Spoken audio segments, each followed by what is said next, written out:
उत्तर प्रदेश की राजनीति में जाति समीकरणों को अलग करके आप यहां की सियासत को देख ही नहीं सकते, लेकिन यूपी में 27 की बिसात 25 में ही बिकने लगी है। क्या दलित वोट बैंक 27 में राजनीति का आधार बनेगा? और क्या दलित का जो जाप चल रहा है वही सत्ता की बैतरणी को पार लगाएगा? इसको समझने की कोशिश करेंगे और हमारे साथ ये पूरा गेस्ट पैनल होगा। बीजेपी के प्रवक्ता देवेंद्र प्रमुख हमारे साथ हैं, अभिषेक वाजपेयी समाजवादी पार्टी के प्रवक्ता हमारे साथ मौजूद रहेंगे और प्रोफेसर कालीचरण जी जो दलित चिंतक हैं वो हमारे साथ इस वक्त मौजूद रहेंगे इस खास चर्चा के दौरान। सबसे पहले अभिषेक वाजपेयी जी आपके साथ, 1 महीने बाद रामजी लाल सुमन के अखिलेश यादव को याद आई है। जब ये पूरा एक तरह से कुहासा छट रहा है, विवाद अब कमजोर पड़ता जा रहा है, तब अचानक अखिलेश यादव को रामजी लाल सुमन के सम्मान की याद क्यों आ गई और अब मौके पर पहुंच गए? क्या आपको कुछ माइलेज दिखाई देने लगा क्या? धन्यवाद ब्रजेश जी। ऐसा आप कह सकते हैं कि उनको याद अब आई, क्योंकि बराबर वो संपर्क में थे, बराबर राष्ट्रीय अध्यक्ष जी सुमन जी से बात कर रहे थे और ऐसा कहीं पे भी नहीं था। लेकिन आप पत्रकार हैं, आप बड़े पत्रकार हैं, आप कुछ भी कह सकते हैं कि लोगों को शब्दों को तोड़ना मरोड़ना ये तो आपकी खूबी है। नहीं अभिषेक भाई, मतलब सवाल होता है ना, 1 महीने का लंबा अब मैं वही चीज मैं उसी पे आगे बढ़ रहा हूँ ब्रजेश जी। आज भारतीय जनता पार्टी को बाबा साहब अंबेडकर जी बहुत पसंद आते हैं, बहुत प्रिय लगते हैं। आपको याद होगा 90 के दशक में भीमराव अंबेडकर जी के नाम पे आरएसएस क्या कर रही थी, उनको बाकायदा पसंद नहीं करती थी। 12 दिसंबर 1949 को बाकायदा पुतले फूके गए थे, जीते जी उनकी शव यात्रा निकाली गई थी, वो भी याद होगा। इसी तिरंगे झंडे से बाकायदा आपत्ति दर्ज करते थे, सम्मान नहीं करते थे। ये वही भारतीय जनता पार्टी है। और तो और आपको याद होगा ब्रजेश जी कि राज्यसभा सांसद हुआ करते थे अरुण शौरी जी, उन्होंने अपनी किताब में क्या कहा था, वर्शिप फॉल्स गॉड में बाबा साहब के लिए उन्होंने कहा था ये लालची हैं, ये पाखंडी हैं, ये देशद्रोही हैं, ये अंग्रेजों के गुलाम हैं। इस तरीके से उनको विभूषित किया था। आज ये सत्ता की चाशनी चाटने के लिए किसी भी हद तक जा सकते हैं, लेकिन ये भूल जाते हैं। आपको लगता नहीं कि सत्ता की चाशनी की जो बात आई, आपने मायावती जी के साथ, आपने कांसीराम जी के साथ कई बार जो है एक साथ गठजोड़ बनाने की कोशिश की, तो क्या वो सत्ता की चाशनी नहीं थी क्या? सियासत के लिए गठजोड़ होना और सियासत के लिए अप्रोच करना, ये दोनों बिल्कुल अलग बात नहीं हो सकती आज के दौर में। जी मैंने जो बात कही आपने उसको कोड एक बार भी नहीं कहा जी, आपने उसको कोड एक बार भी नहीं कहा।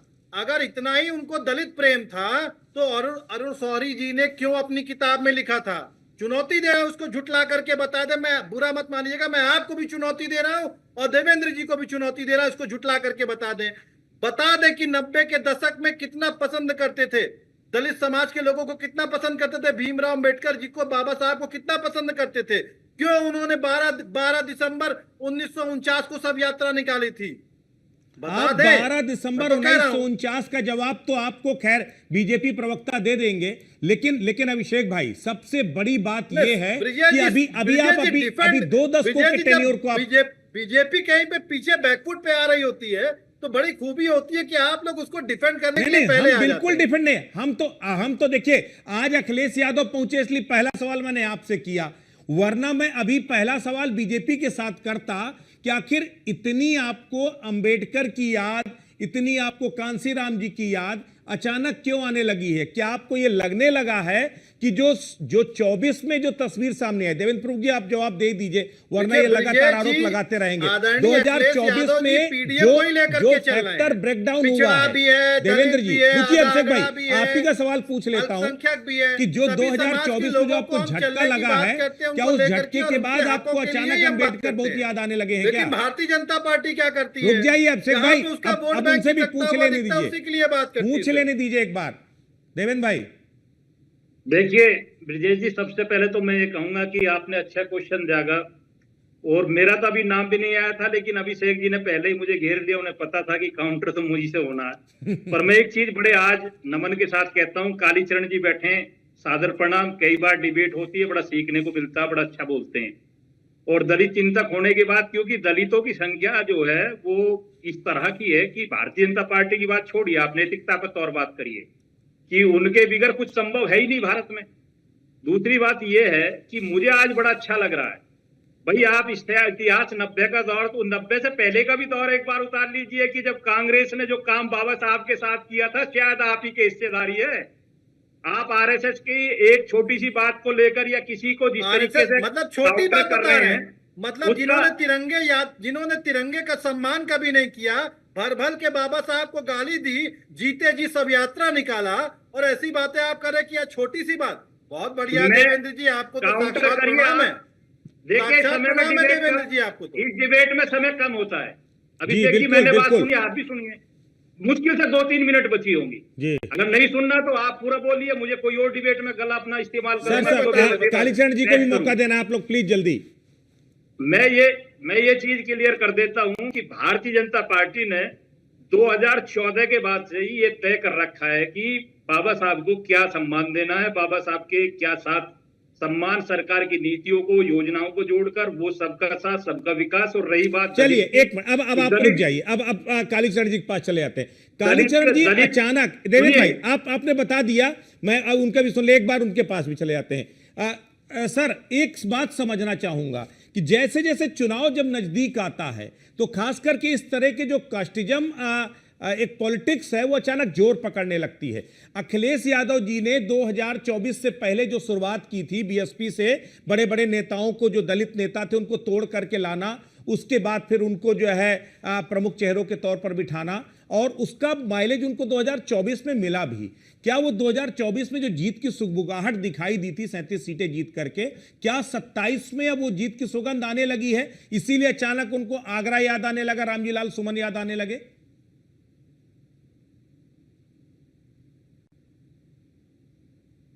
शायद आपकी आवाज म्यूट है कालीचरण जी।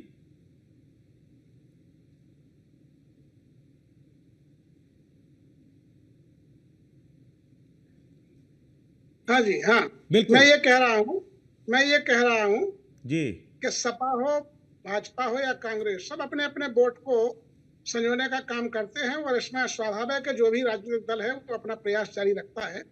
लेकिन मैं दूसरी बात कह रहा हूँ कि हम देखते हैं कि अतीत देखते हैं तो चाहे कांग्रेस का हो, भाजपा का हो और सपा का हो, सबने बाबा साहब का अपने अपने तरह से उनके जो विचार हैं उनको नाकाम करने की कोशिश की है, उस पर चलने की कोशिश नहीं की। देखिए, बाबा साहब को मानने का मतलब है कमजोर वर्ग, दलितों को, स्त्रियों को मजबूत करना।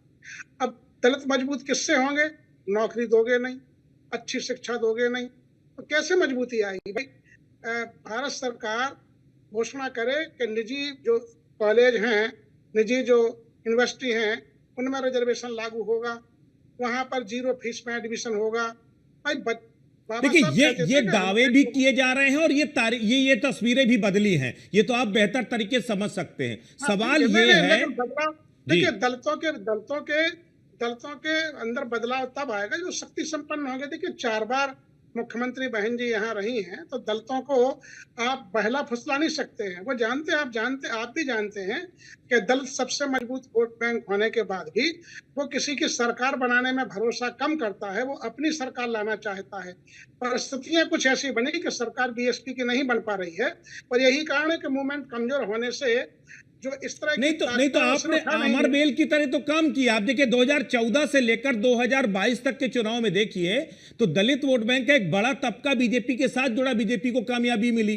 2024 में वही तबका छिटक करके अखिलेश जी के साथ आया, उनको कामयाबी की सुगंध आने लगी। बात ये नहीं है भाई, जुड़ करके सबको देखता है भाई, आजमाता है कि भाई ठीक है, लेकिन हमारी स्थिति में परिवर्तन हो तब तो। आगरा में देखा आपने, एक साइलेंट रिवॉल्यूशन एक किताब आई थी, एक साइलेंट रिवॉल्यूशन एक किताब थी जिसमें यह कहा गया था कि 80 के दशक में किस तरीके से कांग्रेस से साइलेंटली जो वोट था वो बहुजन मूवमेंट की तरफ कन्वर्ट हुआ। बहुजन मूवमेंट आज कमजोर हुआ है तो वो साइलेंटली जो वोट बैंक है वो डिस्ट्रैक्ट हो रहा है, और वो जो बिखरा हुआ, उसको पता है कि हमारी जो इच्छाएं हैं, हमारा जो सम्मान है, स्वाभिमान है, हमारी जो हमें जो मजबूती प्रदान होना था वो नहीं कर पा रहे दल, तो वापस जाएगा स्वाभाविक रूप में। वापस ही जग ये सभी वोट बैंक जो आज जो सत्ता में बनाए हुए हैं भाजपा, ये सब कांग्रेस ही हुआ करते थे। सारे के सारे वही तो हैं जिन्होंने 60-65 साल कांग्रेस को जलाया, कांग्रेस को मजबूती प्रदान की, सब कुछ कांग्रेस के साथ ही। तो सारे ब्राह्मण बनिया, सारे के सारे भूमिपति, सारे राजे रजवाड़े कांग्रेस के साथ ही तो थे। आज सारे उद्योगपति सब जगह शिफ्ट नहीं तो अचानक क्या हुआ, एक के बाद एक मोह भंग होता जा रहा है। जो दलित वोट बैंक है वो लगातार शिफ्ट करता जा रहा है, वजह क्या है? भाजपा से मोह भंग हुआ है, सपा से पहले भी मोह भंग था, और अब यदि इनको ये करना है तो इन्हें भी तो ये करना पड़ेगा कि भाई हमसे जो अपने पिछले कार्यकाल क्या नए रहनुमे की तलाश है, और नया रहनुमा क्या अखिलेश यादव के तौर पर दलित वोट बैंक देख रहा है? नहीं, बिल्कुल नहीं देख रहा है, बिल्कुल नहीं देख रहा है। तो क्या बीजेपी की तरफ, क्या बीजेपी उनकी रहनुमा बन सकती है? वोट कोई भी ले जाए, लेकिन रहनुमाई कोई नहीं कर सकता है। वो बहन मायावती ही रहनुमाई करेंगी, और वो आइकॉन है, चाहे भले ही 0 पर हो, ये आप भी जानते हैं। चलिए सर, माफी के साथ कहना चाहूंगा कि समय की बेहद कमी है, इसलिए इस डिबेट को यहीं पर रोकूंगा। लेकिन एक बात तो तय है कि 27 के चुनाव से पहले हर किसी को दलित वोट बैंक की दरकार जरूर है, और उसी के लिए अब सियासत जोरदार शुरू हो गई है। इस डिबेट में बस इतना ही। नमस्कार।